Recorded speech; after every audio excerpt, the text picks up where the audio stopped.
Hello and welcome everyone. This is Priyanka.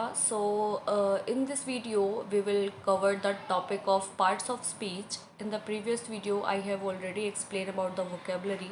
और मैंने आपको ये भी बताया है कि vocabularies आपको कितना benefit देगी और आप कैसे improve कर सकते हो vocabularies को. Part of speech जो है वो grammar का एक बहुत ही important part है, क्योंकि सारा का सारा जो grammar है वो इसी में ही सिमट के रह जाता है और जितने भी हम ग्रामर के पार्ट्स पढ़ते हैं वो सब इसी में ही आता है।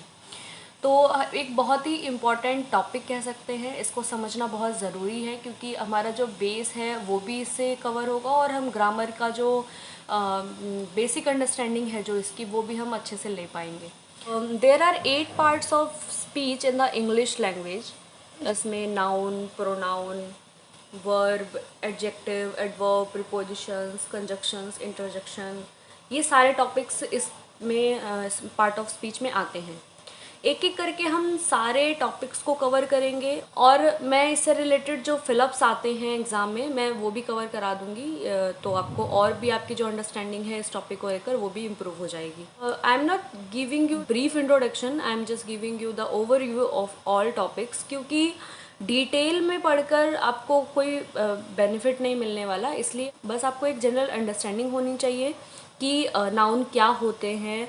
हम एक अगर सेंटेंस अगर आपको दिया जाता है तो आपको समझ आना चाहिए कि उसमें नाउन क्या है, प्रोनाउन क्या है, या एक सेंटेंस को बनाने के लिए जो जो चीज़ें चाहिए होती हैं उसमें आप पहचान पाओ कि क्या ग्रामर का कौन सा पार्ट है। हमें पार्ट ऑफ स्पीच को क्यों पढ़ना चाहिए, हमें इसकी नॉलेज क्यों होनी चाहिए, हमें पार्ट ऑफ स्पीच इतना इम्पोर्टेंट क्यों मानना चाहिए। तो why we need to know about the part of speech. The part of speech indicates how the word functions in meaning as well as grammatically within the sentence.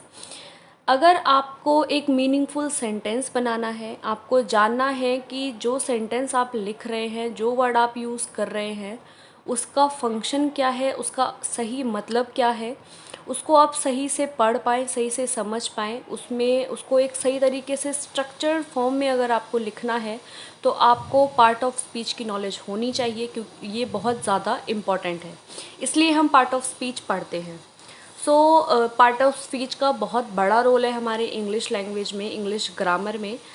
इसलिए जो part of speech है वो बहुत बहुत ज़्यादा important है।